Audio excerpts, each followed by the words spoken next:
gente! Sou a Maite Vester e a gente está aqui em mais um episódio do Sem Filtro. Hoje com uma convidada muito especial, a Juliele Conceição. E a gente vai falar de novo sobre temáticas das mulheres e a gente vai tentar tirar um pouquinho dos filtros, falar de forma bem aberta e muito respeitosa sobre uma temática que é muito importante para nós mulheres. E, para começar, eu queria convidar vocês para seguirem o canal Mundo Digital no YouTube e seguirem as nossas redes sociais. Eu sou a Maite Vester, @MaiteVester, e hoje eu tô aqui com uma convidada muito especial, Juliele Conceição. Ju, eu vou pedir para tu se apresentar, falar um pouquinho da tua trajetória, do teu papel hoje enquanto profissional e também falar o teu Instagram para a gente poder te seguir. Ok, obrigada, Maite. Uma honra estar aqui, receber esse convite tão maravilhoso para esse tema. Eu sou Juliele Conceição, psicóloga, especialista em análise do comportamento e também em sexologia aplicada, né? Então, em terapia sexual. E aí tem uma trajetória de trabalho na assistência social, na educação e agora exclusivamente na clínica, né? Com esse foco aí da sexualidade. Me sigam lá, @psi_Juliele Conceição. E a gente se fala no Instagram, interage no Instagram também. Ouvindo a Juliele falar um pouquinho sobre a formação dela, eu acredito que todo mundo já entendeu qual que é o tema de hoje. A gente vai falar sobre sexualidade voltada para a sexualidade das mulheres, que é um tema que muitas vezes a gente ainda encontra muito tabu para falar sobre. E a gente vai falar numa perspectiva da sexualidade positiva, que é uma sexualidade onde a gente tem ali um respeito e principalmente um olhar de consentimento para as práticas sexuais. Vou deixar a Ju explicar um pouquinho melhor sobre isso, porque quando a gente estava fazendo o roteiro, né, ela veio com o conceito de sexualidade positiva, que quando eu falo até já imagino o que é, mas eu queria que tu desdobrasse, né? Qual que é a visão que a psicologia tem, que você tem em relação ao que é uma sexualidade positiva? Qual que é esse conceito que para mim está surgindo como novo agora, Ju? Uhum. E que bom que você já perguntou isso, né, Maite? Que é uma curiosidade que provavelmente quem estiver nos assistindo vai ter também, que é, primeiro, a gente poder conceituar sexualidade. Então, destrinchar o que é sexualidade. Porque, de maneira geral, quando as pessoas ouvem a palavra sexualidade, é sexo. Ah, é sexo, não vou dizer que não é. Mas tem muito mais coisas envolvidas nesse conceito de sexualidade. Então, desde como a gente escolheu se vestir para estar num contexto profissional, né? Que roupa que eu uso, que maquiagem eu uso ou não uso, para quem não gosta de maquiagem. Então, tem a ver com como eu expresso o meu gênero, a minha identidade de gênero, como eu me comporto nos lugares em que eu estou, qual a minha orientação sexual, minhas fantasias sexuais, desejo, tudo que eu me permito ou não vivenciar pensando na sexualidade, comportamentos sexuais, o que é adequado ou inadequado para as mulheres. E aí, quando a gente complementa com o positiva, é a ideia de, na psicologia, a gente foca muito em comportamentos e emoções subjacentes a esses comportamentos, né? Então, que emoções que você sente, que você percebe aí no seu corpo quando eu falo de sexualidade, quando eu falo de desejo?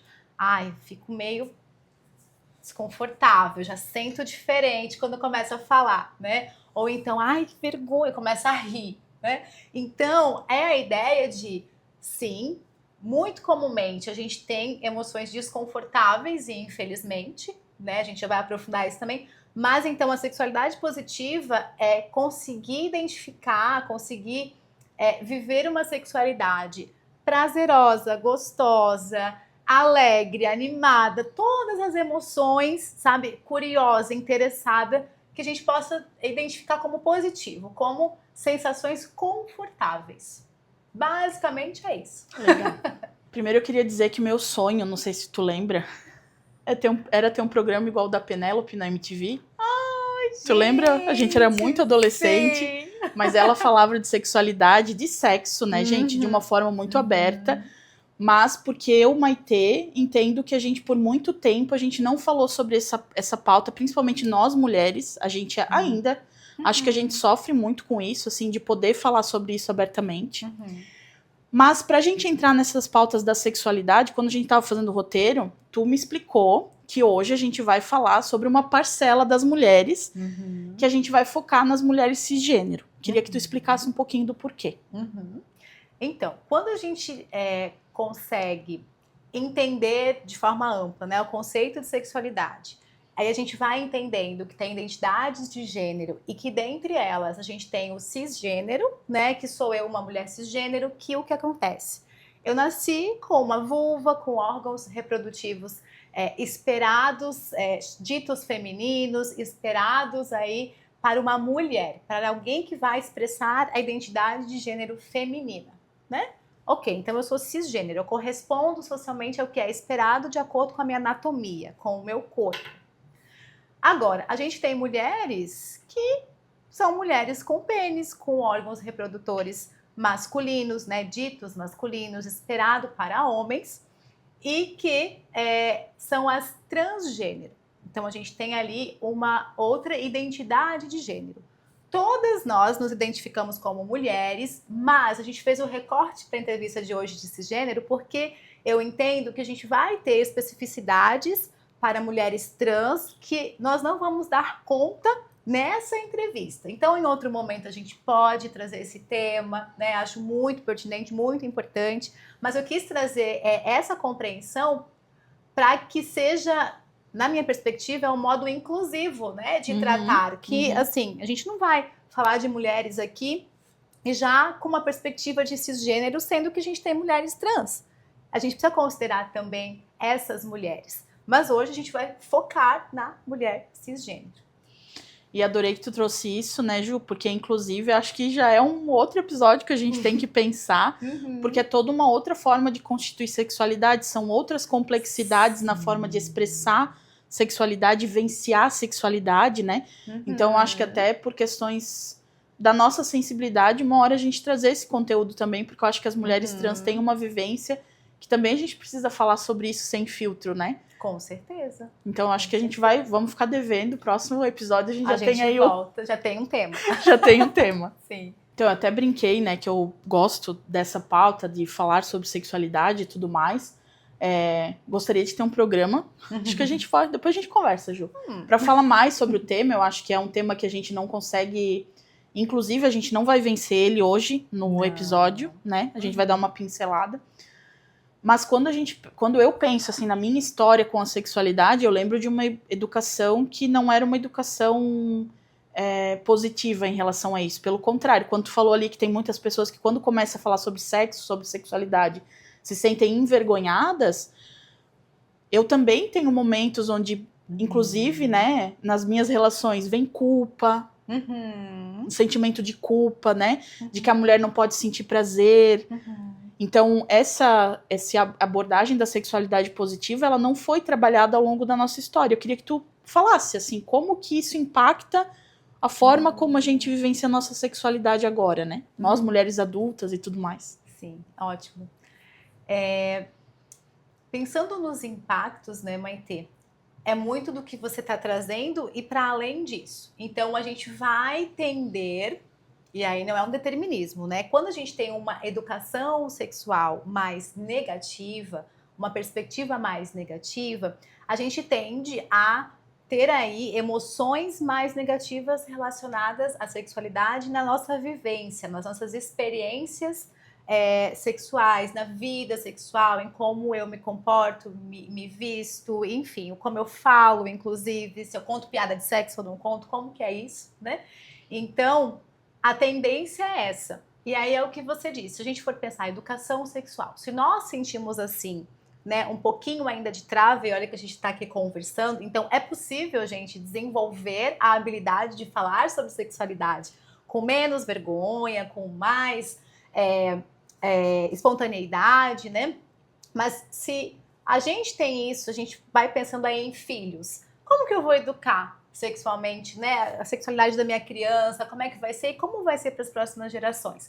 Então, hoje a gente vive consequências de uma educação de que minha mãe, meus pais, meus avós, o quanto que eles conseguiam trazer essa visão positiva, ou o quanto, se eu olhar para a minha educação sexual, com os meus pais era a questão de evitar uma gestação indesejada, na escola era a mesma questão somada à prevenção de STs, mas a gente não falava de prazer, a gente não falava de Nossa, de consentimento. Consentimento eu vim ouvir muito recentemente, né? Então, se a gente não tem isso, como que a gente vai oferecer isso, né? Seja no nosso relacionamento, seja na criação das próximas gerações, como pais, como professores. Ai, perguntou o que é sexo, o que que eu faço, o que que eu respondo, gente? Então, vai batendo toda uma ansiedade de como fazer isso. Eu vejo muito isso atualmente, assim. A preocupação, né? Eu tive uma paciente que ela trouxe isso, ela veio por uma queixa sexual, a gente tratou, agora ela tem um filho, e aí como que eu faço? O que tá certo fazer ou não? Porque ela já tem essa chavezinha virada, sabe? De eu quero ser educada de uma forma um pouco mais diferente, um pouco mais naturalizada do que é sexo, de como viver a sexualidade. Então a ideia é essa, né? E aí vem da família, escola, como eu dei o meu exemplo, igreja, ONGs, todos os espaços em que você circulou ao longo da vida, que mensagens chegaram sobre sexualidade ou não chegaram, né? Quanto era falado ou não pode falar, isso é segredo, eu não posso falar, então, mas eu não posso falar, é uma coisa boa se eu não posso falar ou é uma coisa que eu nem deveria ter interesse? Qual é a mensagem, inclusive, em não conversar sobre sexualidade? Em esconder, né? Ai, mas aí é feio, né? Olhar. Eu ouvi um comentário recentemente, eu brinquei com a pessoa para dar uma chocada, assim. Ela disse: mas ai, minha vulva, coisa feia. Como assim? A sua vulva é uma parte do seu corpo, né? Quem que fala assim? Ai, tá, a gente fala de outras partes do corpo com muito mais naturalidade. Às vezes fala de algumas partes que não gosta tanto, mas ela falou e deu para perceber que ela tava com nojo, né? Então, assim, nem de chegar muito. E aí, se não tem uma intimidade com essa parte íntima também, como é que vai ser essa vivência? O quanto que você vai entender que precisa esconder? Ou tá tudo bem mostrar e ficar à vontade, transar de luz acesa? E como é que vai ser, né? Com esse corpo aí. Ju, quando tu traz ali essa questão da sexualidade, de a gente não ter esse espaço para falar sobre, me veio à mente, assim, que a parte do sexo mesmo, né? A gente tem as questões dos fetiches, do que as pessoas têm vontade e desejo quando elas estão ali na intimidade. E o fato da gente não falar, muitas vezes as mulheres não vão ter espaço de descobrir o que elas gostam de fato e o que elas estão fazendo para agradar um parceiro que às vezes vem de um lugar construído socialmente, né? Até nem não sei se a gente vai conseguir abordar isso nesse sentido, assim, mas a gente tem a pornografia, né, gente? Então cria uma certa expectativa ali no homem de qual que é a performance dele, a performance da mulher. Se a gente não discute sobre isso, né, Ju, a gente não sabe o que de fato eu gosto daquela cena, o que é positivo. E eu vejo isso, inclusive, tenho amigas, né, são amigas de anos, conheço várias mulheres, a gente não fala sobre isso e vivencio esse constrangimento quando a gente tenta entrar nesses assuntos, porque ainda é muito íntimo. Não tô dizendo aqui que a gente precisa falar abertamente sobre tudo, mas a gente precisa conversar, né, Ju? Sim, sim. Minimamente ter algumas pessoas que eu gosto muito dessa palavra, né? Da intimidade. Eu me sinto íntima de alguém na medida em que eu consigo compartilhar algumas coisas que eu corro o risco de ser julgada por aquilo. E aí, se eu tenho. Porque nas nossas aprendizagens, de maneira geral, a gente compartilha, a gente troca, né? Eu vou aprender línguas, eu vou aprender psicologia, a gente interage, a gente tem os momentos ali do grupo, né? O que acontece que sexo não pode, ou é visto com maus olhos, né? E tem muito julgamento. Eu lembro de uma paciente que ela falou assim, com muita dificuldade, que ela descobriu que ela é safada. Aí eu disse, mas o que é ser safada? É que eu gosto de transar. Eu disse, olha, você gosta de uma coisa que te dá prazer? Que legal e tal. E a gente começou a rir. Mas foi de um trabalho, porque ela teve toda uma educação mais repressora, né? E esse outro ponto que você traz também, que a gente corre o risco pensando nas mulheres cisgênero, que se relacionam com homens, né? Pensando nessa diferença de educação sexual, é isso. Eu vou entender que o cara sabe mais, porque eles falam, eles têm os grupos, eles trocam coisas, ele vai na pornografia. E aí eu vou deixando muito mais na mão dele, assim, é ele que vai dizer, assim, o que é legal, né? O quanto também a gente consegue viver a sexualidade de uma forma sem companhia, de uma forma solo, sem participação especial. Eu ia- que aí a gente vai, eu ia né? até fazer um comentário, né, Ju, que, Aham. gente, os vibradores estão aí há muito tempo. Sim. Eu tenho 37 anos, eu comprei o meu primeiro agora.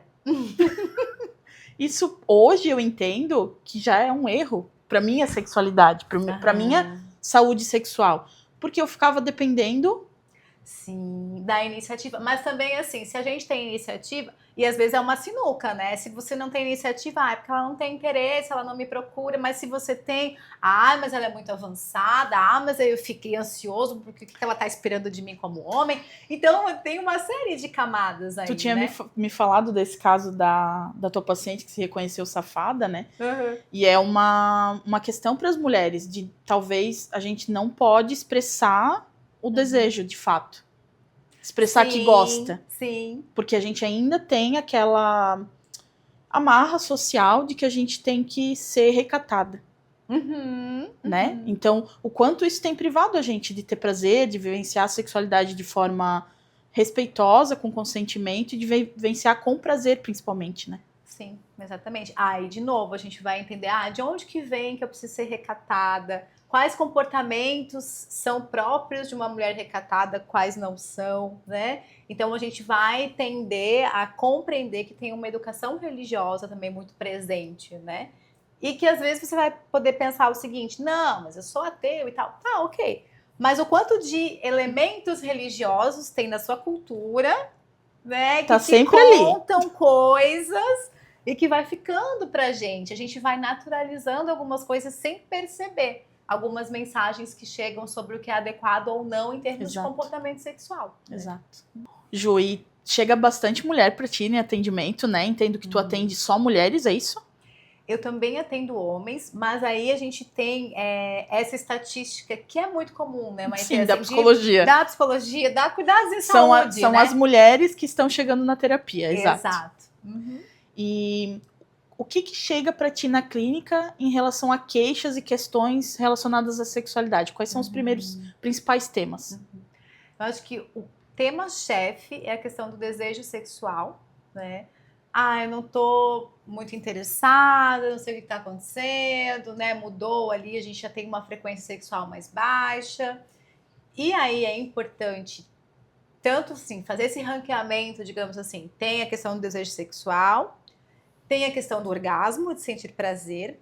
Eu acho que atualmente está bem próximo uma coisa, e uma coisa leva a outra também, né? O quanto que eu tenho uma experiência prazerosa e assim, eu vou estar a fim de repetir, ou se eu não tenho, se eu não tenho satisfação, se eu não tenho orgasmo, o quanto que eu vou estar desejosa de continuar tendo essa prática sexual, né? E depois a gente vai ter também a questão da dor, sabe? Mas assim, eu acho que as duas principais ainda é mais a questão do orgasmo, que pode ser, nunca tive e quero tentar ter, ou não sei se já tive. As mulheres chegam na terapia porque não tiveram orgasmo e querem entender melhor sobre isso. E deixa eu também te falar que muita gente chega e não traz, assim, um problema sexual, e olha que eu sou terapeuta sexual, né, mas não traz assim, olha, estou com uma questão sexual. Eu vim porque eu tenho questões de ansiedade, né? Eu tô muito ocupada, muito cansada ou estressada. E eu vi que você é sexóloga também, então eu acho que... Aí sabe, não é direto o negócio. Um tabu até para chegar na terapia. Pra chegar. Mesmo então, sabendo que complemento. Aquela é a questão, mas eu não posso dizer de frente que essa é a minha questão. Não, eu tenho que inventar uma outra questão.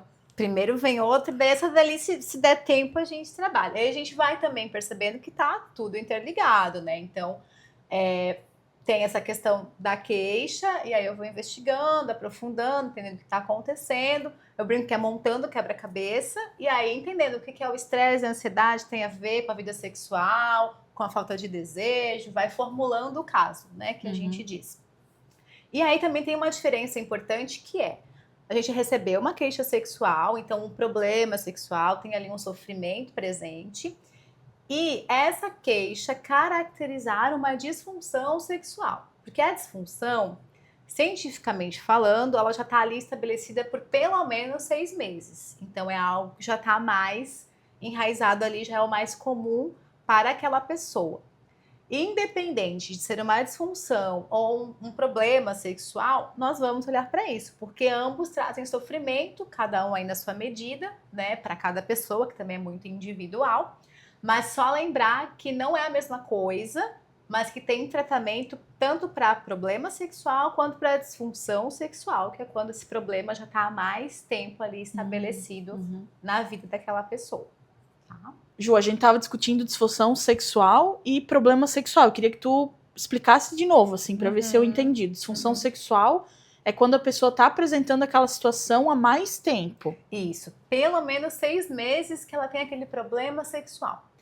Tem, assim, se a gente for pensar em DSM, né, qual que é a explicação, o que caracteriza uma disfunção sexual, muitas vezes vai estar lá, sofrimento significativo, prejuízo para a vida. Mas aí quem vai dizer sobre isso é a pessoa. É a pessoa. Então, às vezes fica também assim, tá, como que eu encaixo em cada coisa? Porque é um problema, tá me gerando ali uma questão, pode ser 1 mês, 2 meses, mas tá me incomodando. Então tem um sofrimento significativo, ainda que não tenha 6 meses de duração.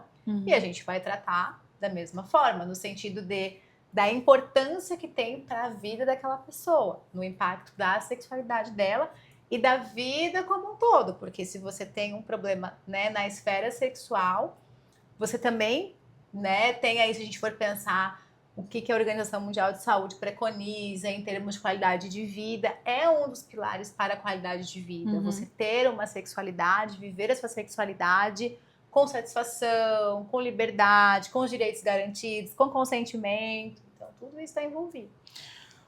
Fiquei pensando aqui, é tema talvez para outro episódio, mas só para... Vai abrindo as caixinhas, as guias. É que a gente tem hoje as pessoas que se reconhecem enquanto assexuais, que não têm interesse e desejo, né?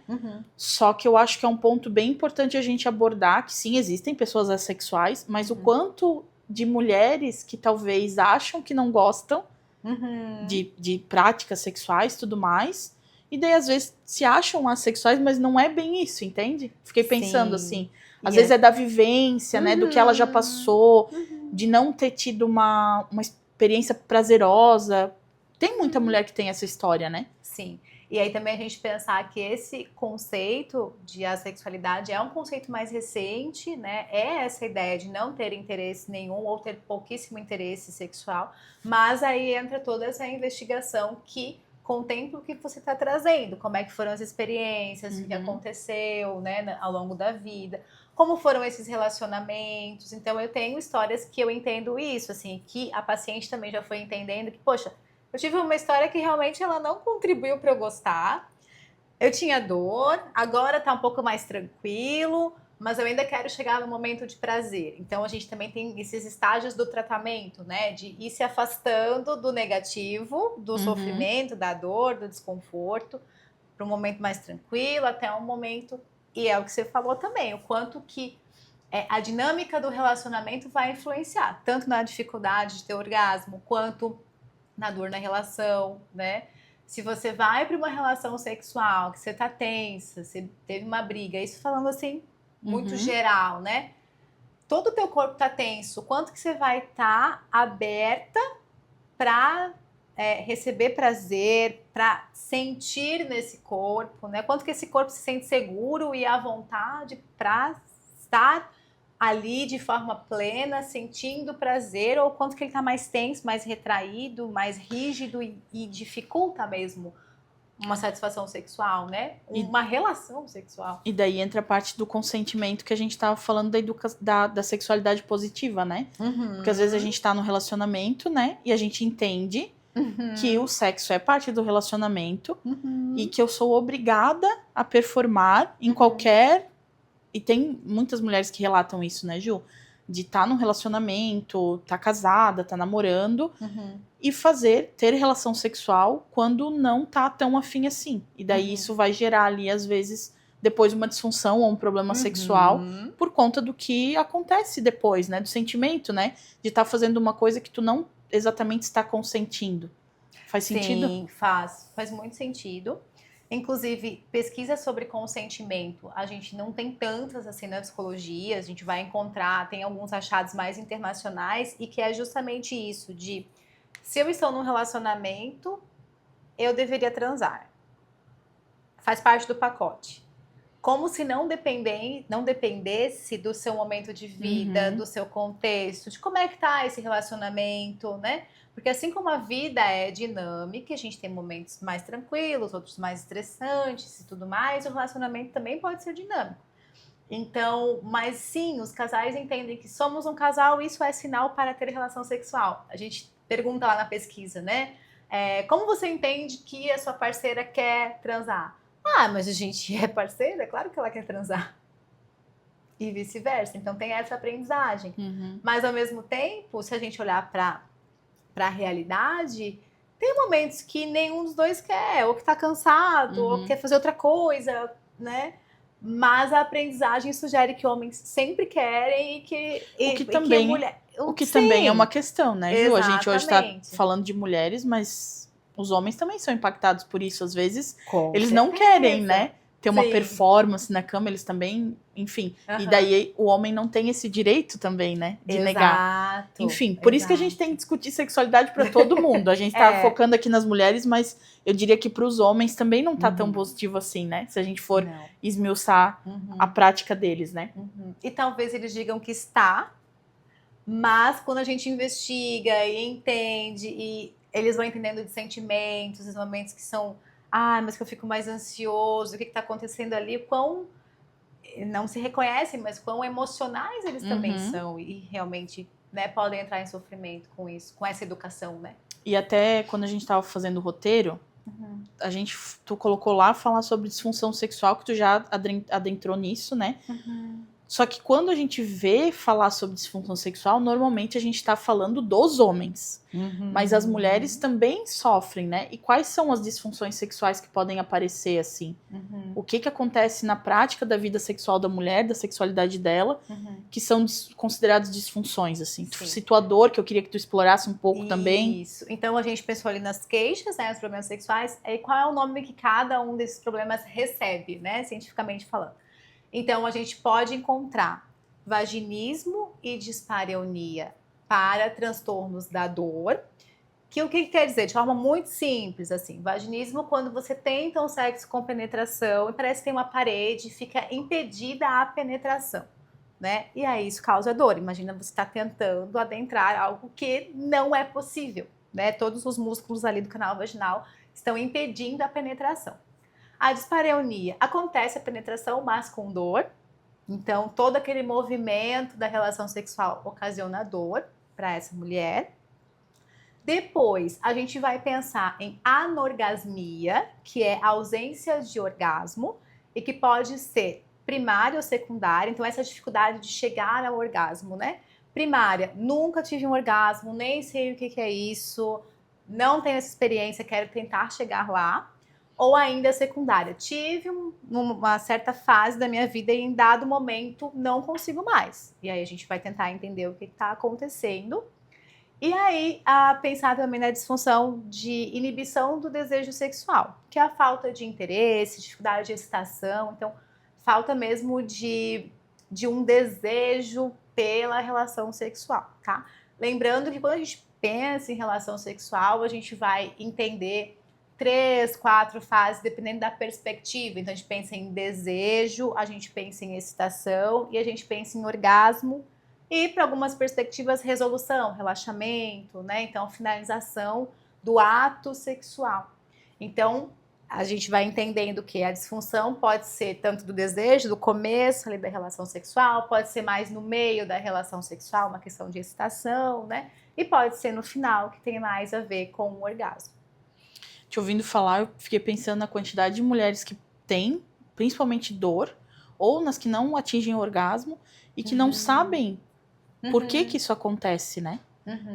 E infelizmente também a gente ouve muito falar de um despreparo profissional, porque aí a gente entra de novo na educação sexual, assim, tá? Sei lá, eu como médica de outras áreas recebo uma paciente, né? Não sou gineco e tal, e ela precisa de uma ajuda, uma orientação. A vergonha de falar, por mais que se saiba, por mais que se tenha um conhecimento técnico-científico, a dificuldade, às vezes, de passar esse conhecimento. Ju, e lá no começo a gente falou que a sexualidade não tá resumida no ato sexual, né? Nas relações sexuais, e acabamos dando muita ênfase. É só pra dar os likes, gente. Mas eu queria que tu explorasse mais essa questão do contexto do que é sexualidade de uma forma mais ampla, porque eu entendo que passa muito pela forma como a gente se expressa, né? Isso. Nossa expressão de gênero mesmo, né? Eu até tava pensando aqui, né? Hoje eu tô com uma roupa bem, digamos, feminina, né, Ju? Mas eu não uso maquiagem, eu sou uma pessoa que eu sou extrovertida, eu faço muitas piadas, falo muito palavrão.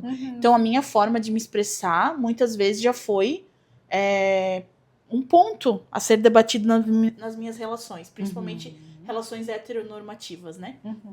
Então eu queria que tu explorasse um pouquinho, né? O que mais que a gente pode dar atenção nessa questão da sexualidade que vai interferir também nesses pontos que a gente está vivenciando? Bom, Maitê, tem esses pontos que você trouxe do exemplo da expressão de gênero, que é como você se veste, como você se comporta, o jeito que você fala. Você é uma mulher que não usa maquiagem. Aí você tem um parceiro, ou não um parceiro, amigas, pessoas que te dizem assim, mas você tem que usar uma maquiagem. Nossa, tem um batom que você vai ficar maravilhosa. Aí você coloca aquele batom, não se vê, você não se identifica. Então, isso da identidade, da expressão de gênero, dos comportamentos, se você dá risada alta, se você fala piada, se você é mais quieta, mas você devia se soltar mais. Tudo aquilo que você percebe que é demandado socialmente, mas que você entende que não tem a ver com você, né?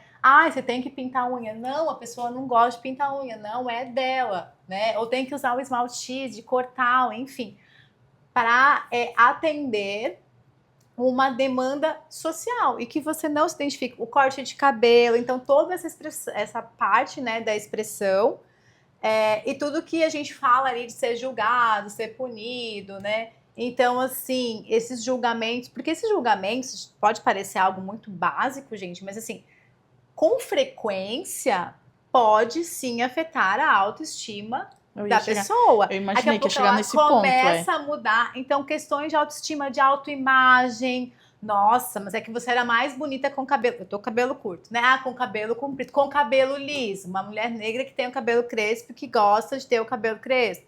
Então, esse tipo de comentário, quando feito com muita frequência, ele vai ferindo a autoestima da pessoa. Ele tem altas possibilidades de fazer isso, né? E ao contrário, quando você se alia a pessoas, né? Tem lá um grupo de amigas que valida o que você gosta, você vai ficando mais fortalecida.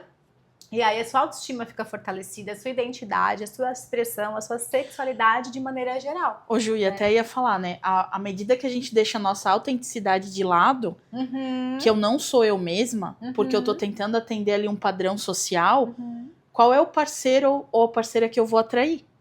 Isso, e esse porque a pessoa vai se atrair por aquele personagem que depois talvez eu não vou conseguir bancar. Não vai sustentar, ou ainda você vai ficar trocando de personagem a depender do relacionamento que você está, né?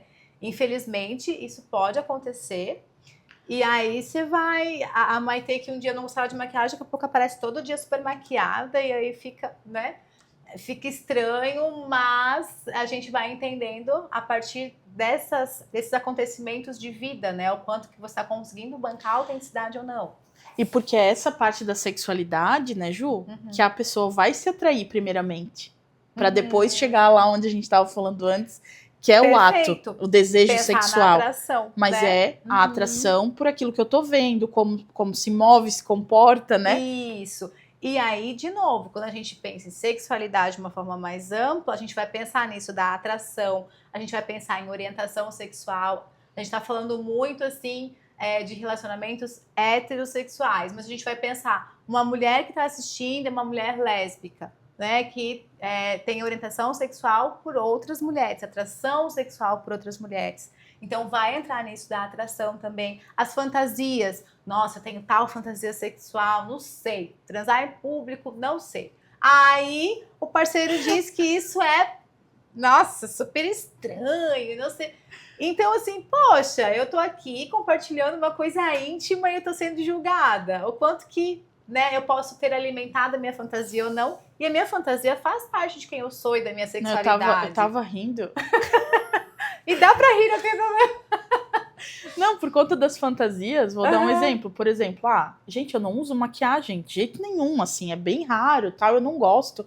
Batom vermelho. Tem pessoas que têm essa salto alto. Tem os... Né? Então a gente tem regras. Então, regras, crenças também entram na sexualidade. Então, assim, eu só posso transar se eu tiver de salto alto, batom vermelho, saia preta. Então, vai criando todo... E essa questão de como a gente se expressa vai ali atrair o parceiro que vai ter alguma coisa de afinidade também com a gente nesse sentido, né? Isso, exatamente. As pessoas irem se encontrando ali pra não cair num constrangimento às vezes, né? De chegar lá na hora da relação tal e não era isso que eu esperava, né? Agora, você falou em constrangimento, tem isso. Tem pessoas que gostam de se fantasiar, né? E tem pessoas que não são dessa vibe. Então, às vezes, o constrangimento tá aí. Eu tô achando que eu tô arrasando com uma fantasia e vai cair mais na coisa engraçada. Que, para alguns casais, beleza, coisa engraçada, mas talvez para uma das partes, poxa, eu queria mais sensualizar, erotizar, e não foi esse o impacto que teve. Quanto que eu consigo conversar sobre isso? Né? Mas é uma coisa que eu gosto, é da minha identidade, daqui a pouco tá fazendo essas fantasias também. Então, dá muito pano pra manga pra gente conversar sobre tudo que essa sexualidade envolve. Outra coisa que eu tô lembrando agora é direitos reprodutivos. Quer ou não quer ser mãe? Como que vai ser se quer e tem dificuldade? A ansiedade para transar, para ter uma criança, porque a gente pode transar por vários motivos, né? Mas pode ser para gerar, né, ter uma criança, gestar, mas pode ser por prazer, mas pode ser por N coisa, pode ser para parceria não ficar chateada. Então a sexualidade lida com tudo isso, fertilidade, uma série de questões, né? Pessoal, imagino que vocês estão gostando até agora. Quero convidar vocês a seguirem o Mundo Digital no YouTube, também no Instagram. O meu @ é maitevester e eu tô aqui com a Juliele, @psi Juliele Conceição. Depois vai estar na tela, porque o Juliele é com Y e 2 L's. Ju, estamos caminhando pro final. Eu acho que a gente abordou muitas coisas, assim, que muitas mulheres talvez vão se identificar. Se alguém se identificou, sentiu que não tá vivenciando essa sexualidade de uma forma positiva, prazerosa, que não tá sendo feliz, não tá tendo qualidade, né, na sua saúde sexual, que tipo de terapia que ela tem que procurar? O que ela busca quem que pode ajudar ela nesse sentido? Essa é uma pergunta, assim, claro que a gente puxa a sardinha, né, no sentido de profissionais que estudam psicologia, que estudam comportamento humano e emoções, e que têm esse conhecimento e abertura para trabalhar a sexualidade, são muito bem-vindos. Por quê? Porque também, assim, a gente tem uma oferta grande de profissionais que falam sobre isso, mas que eu sinto, pelo menos, né, que vem muitas vezes já com um manual pré-estabelecido do que você deve seguir, 5 coisas para ter orgasmo, 5 coisas, né? E a gente até usa isso, às vezes, no marketing para chamar a atenção, mas, ao mesmo tempo, conhecer, né? Você perceber se o profissional está interessado nos seus valores de vida, no que você acredita, no que é importante para você, se tem condições esse profissional te ajudar com perguntas, que é muito próprio, né, de terapia, assim, você a pensar as coisas que você gosta, tentar algumas possibilidades para ampliar esse autoconhecimento sexual. E para além disso, ainda que, de novo, né, gente, recuperando o conceito de sexualidade, você pode tanto procurar uma terapia sexual sozinha, sem parceiro nenhum, e se você tiver parceria, né, parceiro, parceira, você pode, a profissional pode escolher em algum momento chamar essa pessoa para alguma sessão, para entender um pouquinho também da perspectiva dela, como te ajudar, mas sempre sem investigando e entendendo como tá também esse relacionamento, qual que é o impacto na sua sexualidade. Então, de maneira geral, tome cuidado, procure profissionais capacitados, especializados nesse tema, né? E se quiser trocar uma ideia, busca lá no Instagram, tem também meu site, julieleconceição.com.br. A gente pode trocar algumas ideias. Dá para pensar, inclusive, né, Maitê, assim, se a modalidade ideal já é terapia sexual individual, ou se a gente pode cogitar, depois de 3, 4 sessões, entendendo melhor essa queixa, se a modalidade é de terapia de casal, também dá para considerar, né? Então vai ser, assim, realmente um atendimento personalizado, aquela ideia do sujeito único da psicologia, né? Legal. Eu acho que essa pauta é muito complexa, né? Pra gente vir com regras prontas. Eu acho que cada pessoa construi sua história, né, Ju? Então não tem como eu chegar ali com 5 dicas pra resolver a questão do orgasmo. E aí também a ideia de, assim, perspectiva, né? O médico, né, ginecologista, o pessoal da fisiopélvica, que são muito bem-vindos, que a gente faz um trabalho ali, né, multidisciplinar, mas cada um tem uma perspectiva. Então, a perspectiva da psicologia vai ser muito as emoções envolvidas nesse processo, né? Como é que está vivendo a sua sexualidade. A gineco que vai te dar uma dica, provavelmente ela vai ter uma perspectiva mais anatômica, fisiológica, de como é que você funciona, como o seu corpo funciona. Então, cada um vai contribuir, mas da sua perspectiva. Então, isso é que vale a pena prestar atenção, né? Que profissional vai conseguir considerar os valores e as emoções dessa mulher? Ju, queria te agradecer muito. Estou maravilhada, já estou pensando nos próximos. Queria que tu deixasse uma mensagem final para as mulheres que estão nos assistindo, mas que também tu falasse do teu projeto, A Não Era Amor, que para mim é um projeto de muita importância, né? A gente já via... Eu não sabia que era tu que estava por trás. Eu já via Não Era Amor, daí depois que eu conectei que tu também é Não Era Amor. Porque, Mas é um projeto muito importante. Eu queria que tu explicasse o projeto também, depois de dar a tua mensagem final. Tá. Então, primeiro agradecer o espaço, né, Maitê, essa parceria para poder trazer esse tema. Muito obrigada pelo espaço, pela parceria. Conte comigo no que for necessário. Dito isso, lembrar que você, mulher, não precisa se acostumar, né? Porque também tem isso. A minha amiga falou que é assim mesmo. Que depois de um tempo de um relacionamento, a gente já não tem mais tanto desejo, interesse sexual. Vai pela sua intuição, vai pelo que você sente, vai pelo que é importante para você. Ainda que a sua amiga entenda dessa forma, se para você tá desconfortável, busque ajuda, né? Busque que nos próximos anos você possa viver a sua sexualidade de uma forma mais satisfatória, mais feliz, mais respeitosa. Gostei muito desse termo também, né? Que a Maitê utilizou. E para falar um pouquinho da Não Era Amor, a Não Era Amor, na verdade, ela é um movimento de impacto, é um grupo de psicólogas e advogadas. Nasceu lá em Belo Horizonte com a Poliana Abreu, que é psicóloga, e é um grupo que eu faço parte, né? Então a gente atende mulheres que estiveram ou ainda estão em relacionamento abusivo. E aí esse é um tópico muito importante porque a gente vinha conversando sobre isso, né? O quanto que às vezes uma inibição do desejo sexual ou uma dificuldade de orgasmo ou dor na relação tem a ver com a dinâmica do relacionamento. Então a gente trabalha muito isso lá no Não Era Amor. E aí eu quero já deixar um convite para vocês que nos acompanhem também, e também a Não Era Amor, né, nas redes sociais, porque a gente tem planejado pensar.